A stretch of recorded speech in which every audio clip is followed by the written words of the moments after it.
Good evening बच्चों। Motion in plane में एक अच्छा सा क्वेश्चन है जो नीट 2019 में पूछा गया था। बहुत ही अच्छा क्वेश्चन है।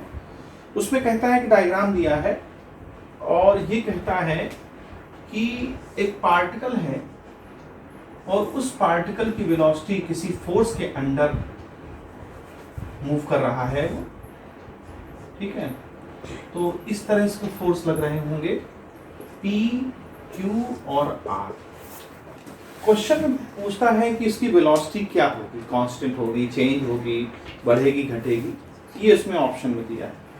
तो देखिए यहाँ पर आप देख सकते हैं कि एक ट्रायंगल फॉर्म हो रहा है और ट्रायंगल में जो फोर्स काम कर रहे हैं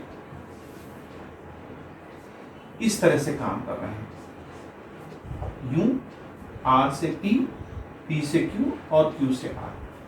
हमेशा याद रखिए कि ये आप शायद न्यूटन्स लॉ में पढ़ेंगे, एक इक्विलिब्रियम ऑफ कंकरेंट फोर्सेस होते हैं।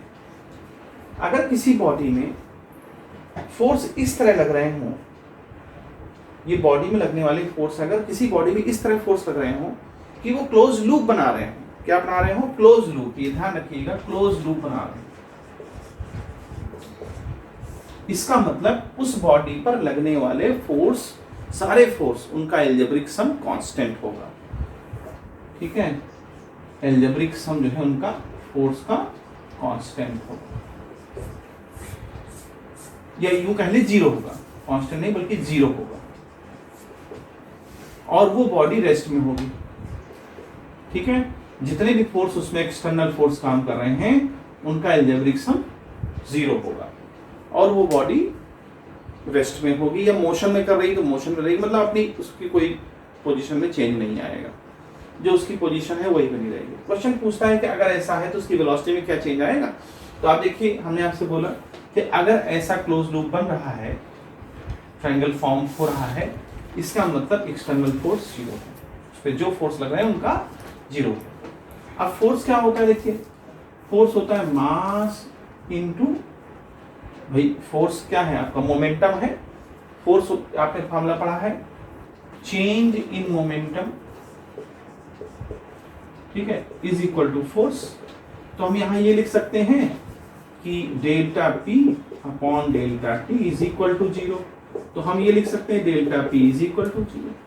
अब P का डेल्टा P क्या है? मास इंटू वेलोसिटी, ऐसे कह सकते हैं इसको। ठीक है, मास इंटू वेलोसिटी बराबर जीरो। मास कांस्टेंट है, बाहर कर लें, delta V is equal to zero. अब देखिए delta V is equal to zero आएगा। देखिए अब delta V is equal to zero का मतलब क्या हुआ बच्चों? कि V में डेल्टा का मतलब होता है चेंज, वेलोसिटी में चेंज जीरो है, वेलोसिटी में चेंज जीरो है। इसका मतलब V हमारा क्या होगा? कांस्टेंट होगा। अगर वेलोसिटी में चेंज है ही नहीं है, डेल्टा V की वैल्यू जीरो है, इसका मतलब वेलोसिटी क्या होगी? कांस्टेंट होगी, तभी तो उसमें चेंज जीरो है। जब वेलोसिटी कांस्टेंट है तो चेंज है ही नहीं, इसलिए delta V is equal to zero हुआ। इसीलिए हम उसको ये, इस चीज को हम ये भी लिख सकते हैं कि वेलोसिटी कांस्टेंट है, और यही हमारे ऑप्शन, चार ऑप्शंस में ये ऑप्शन हमारा सही है कि वेलोसिटी इसका कांस्टेंट होगा। तो इस तरह से इस क्वेश्चन को सॉल्व करेंगे। उम्मीद है बच्चों समझ में आया होगा। फिर मुलाकात करते हैं। Good bye.